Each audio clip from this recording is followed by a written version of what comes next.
Today, we're going to talk about alcohol and relationships. I want you to think about today who else will benefit by you reducing or quitting alcohol. I noticed something about myself one night, and I'm going to be completely honest with you. I drank a couple glasses of wine while I was making dinner.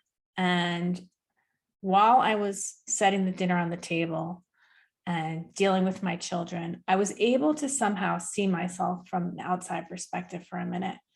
And I noticed that I was much more impatient with my children after I had drank. And I really didn't like that. At that point, I decided I wasn't going to have any more drinks around them. That was a wake-up call for me. I feel strongly about not drinking around my children because my children are starting to enter their teen years, and I want to be an example to them. I want to be a good example to them.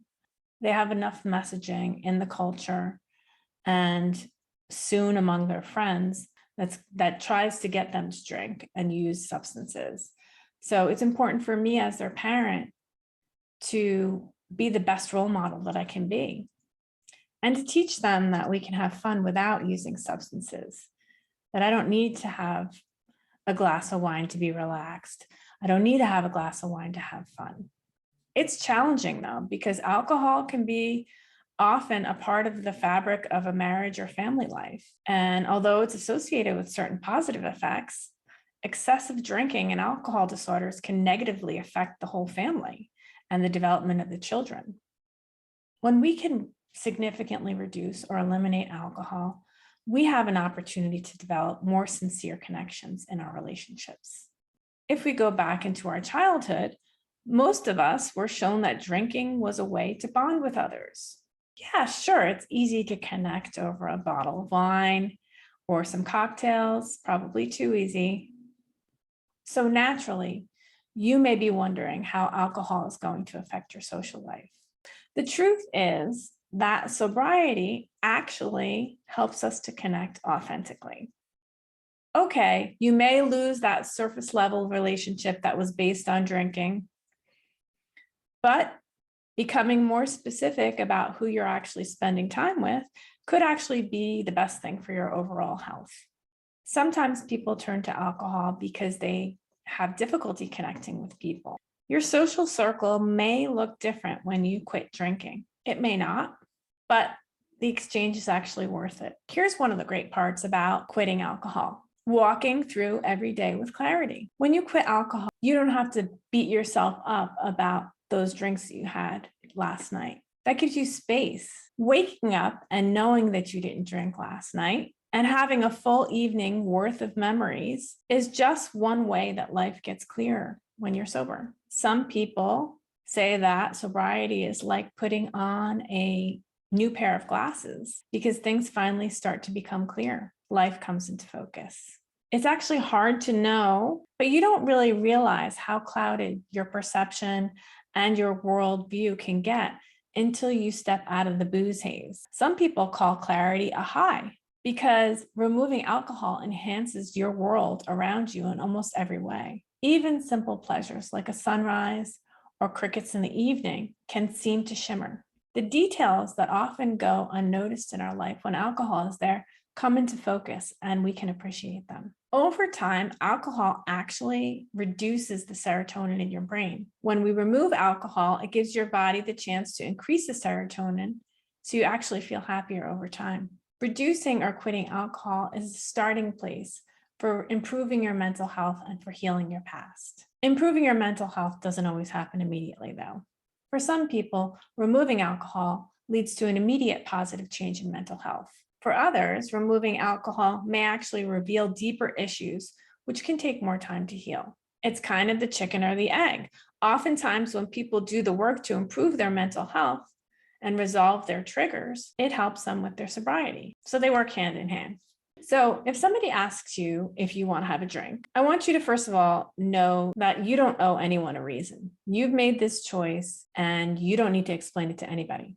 If you do want to explain it though, I want to give you some empowering ways to respond. Oftentimes the person that you're saying no to may actually have a negative reaction. That reaction is about them. It's not about you. My first advice is to be positive. Rather than react like this, I really shouldn't. I need to be good. Instead, try this. I gave up alcohol a month ago and I feel amazing. No thanks. The second thing I'm going to ask you to do is to immediately follow up that with a request. So let's try that. Oh, no, thank you. I gave up alcohol a month ago. I feel really great. Could you get me some seltzer with lime? If you give them something to do, it can break the tension a little bit. What do we do when we know we're going to be going to a boozy meetup? Before you go, get clear on why you're going. Is it a family party? Is it a group of friends? What is your intention in participating? No matter how much booze there is, the gathering is about more than just sitting around and drinking, right? Decide in advance that you're not going to drink. Keep an alcohol-free beverage in your hands. What's important when you're going to a boozy meetup is that you plan ahead. Think through the event in advance. How can you make your life as easy as possible? Think about how you're going to respond to people asking you why you're not drinking. Socializing sober can feel awkward in the beginning. The truth is, though, if you are around people who are real friends, they will accept and move past their own discomfort about you're not drinking. Initially, when I stopped drinking, I noticed that some of my friends felt uncomfortable that I wasn't drinking, and they would continue to ask me, are you sure you don't want one? You sure you don't want one? And I said, yeah, I'm good. I'm good. I'm enjoying this kombucha. Initially, my friends continued to ask me if I wanted drinks, even though I kept saying no. But then they got over it. They don't even ask me anymore. In fact, they know that I'm not drinking, and they have already purchased some CBD seltzer, or some kombucha for me to have, which is really nice. Your friends, if they are true friends, will get past it. Ask yourself these questions. How does a hangover-free Sunday compare with a hungover one? Who else in your life benefits from you being alcohol-free? What everyday situations get easier when you're not drinking? What are the tiny, subtle benefits of not drinking? Maybe the ones that only you would notice. What was one of your best alcohol-free moments so far? How much time does it take for you to recover from drinking? Multiply that by 100 times. What would you love to do with that extra time? How would you feel if you set an alcohol-free goal and reached it? Okay, so let's use me as an example. I used to drink alcohol occasionally, probably maybe 1 or 2 glasses of wine a week.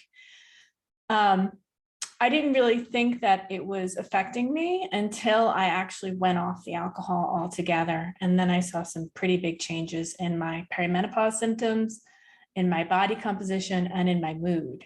So what got me to the place and what my why was, what got me to the place where I wanted to quit was my why. My why at that time was I was becoming so concerned about my memory and my attention span and my brain fog that I was willing to try anything to improve my cognition. And the first place that I thought would be a good place to start would be by eliminating all alcohol. And I decided to, because of this, I decided to give, oh my God, this is so hard. And